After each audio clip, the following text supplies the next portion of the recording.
Bonjour les yogis, jour 2 de notre défi des 30 jours de yoga.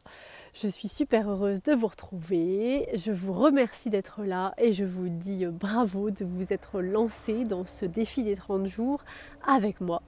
Hier, vous avez pratiqué lors du jour 1 Uddiyana Bandha. Eh bien écoutez, Uddiyana Bandha, quand vous en ressentez l'envie, quand vous y pensez, rien ne vous empêche de le repratiquer à n'importe quel moment de votre journée ou des jours de votre défi. Et aujourd'hui, on va faire le deuxième jour, le deuxième exercice, qui est la pendiculation. La pendiculation, on l'a appris lors de la formation de yoga thérapie du docteur Coudron. C'est un des éléments essentiels en yoga et en yoga thérapie. Et il est prouvé scientifiquement que si on pratique 14 fois par jour la pendiculation, eh bien, ça maintient votre corps en bonne santé. Et alors, qu'est-ce que c'est la pendiculation? Ça paraît être un très grand mot, n'est-ce pas? Il y en a qui savent déjà ce que c'est. Mais en fait, la pendiculation, c'est le fait de bâiller et de s'étirer. Donc, vous voyez, je ne vous avais pas menti quand je vous avais dit que le défi des 30 jours, on allait y aller petit à petit, tranquillement, petit pas par petit pas. Donc, aujourd'hui, deuxième petit pas, le fait de prendre du temps pendant sa journée pour bâiller et pour s'étirer. Alors on a quand même une technique particulière et je vais vous l'expliquer. Mais il faut savoir que cette pendiculation, vous pouvez la faire dans diverses positions. Vous pouvez la pratiquer allongé, assis et debout. Ça veut dire qu'à n'importe quel moment de votre journée, dès que vous y pensez, pouf, vous pendiculez. Donc vous pendiculez le matin. Alexandre rigole à côté. Vous pendiculez le matin.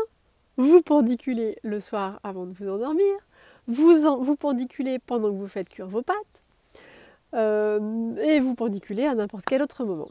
Donc, je vous explique comment on fait. L'idée, c'est de se centrer sur le souffle. Donc, hop, on se place au moment présent. J'inspire bien grand. Et je viens remplir tout mon corps avec tout mon air. Donc je remplis mes épaules, ma cage thoracique, mon ventre, mes jambes, jusqu'aux pieds, jusqu'au bout des doigts, jusqu'à la tête. J'imagine que je suis un grand ballon. Et j'inspire très très grand. Et je lève les bras le long des oreilles. Et je viens chercher un étirement agréable. Vous voyez, ça me donne déjà envie de bâiller. Donc j'inspire, je viens chercher des sensations agréable, comme si vous vous étiriez tout seul dans votre lit.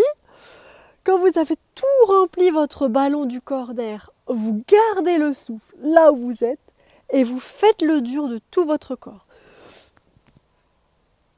Et vous faites la grimace et vous durcissez tous vos muscles. Vous durcissez les poings, vous durcissez les pieds, les talons, les cuisses, les fessiers, le ventre, pardon, je postillonne parce que j'ai bâillé, alors ça crée de la salive, c'est normal. Vous faites l'eau dure de tout partout. Et quand vous sentez que vous avez envie d'expirer, vous ouvrez grand la bouche. Il y a peut-être un bâillement qui va se faire. Et ça fait... Et vous relâchez tout d'un coup. Donc, et là, vous prenez un petit moment. Vous respirez 2-3 respirations pour observer ce que ça fait dans votre corps. Et vous allez certainement observer de la fluidité, des sensations qui circulent, des petits picotements, des petites chaleurs. Vous observez ce qui se passe dans le corps. Et même si vous avez des douleurs, par exemple des douleurs au dos ou à d'autres endroits, vous observez ce qui se passe quand vous relâchez tout.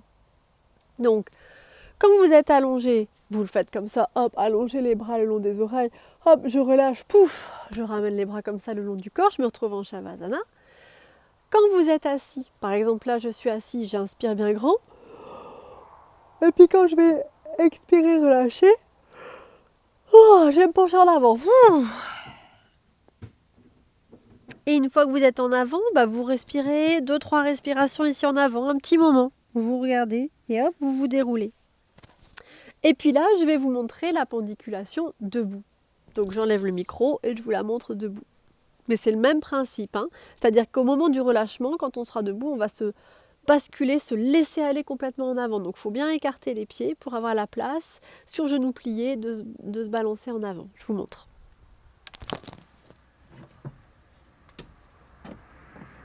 Donc je suis debout, j'écarte bien les jambes, j'inspire grand, et puis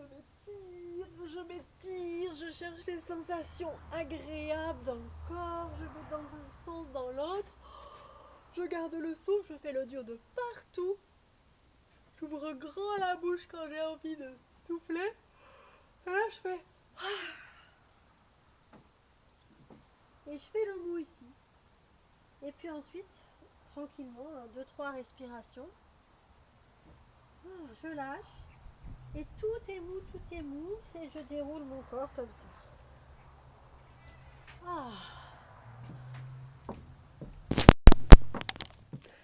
Alors voilà les yogis, je vous ai expliqué ce que c'était la pendiculation. Donc je vous rappelle que ce soit allongé, assis et debout, eh bien vous pendiculez 14 fois dans la journée pour maintenir votre corps en bonne santé. Les scientifiques se sont basés sur l'observation des animaux, notamment les chats et les chiens. Si vous avez des chats et des chiens, vous voyez que toute la journée, ils ne font que s'étirer comme ça. Et puis quand vous le faites, quand vous vous étirez, vous ne le faites pas comme ça rapidement pour passer à autre chose. Vous prenez tout votre temps, vous vous étalez dans le temps pour prendre plaisir et pour profiter du moment présent à chaque pendiculation. Voilà les yogis. Alors je vous invite à pendiculer toute la journée et je vous retrouve demain pour notre 3e jour du défi des 30 jours. Namasté et gardez le mojo.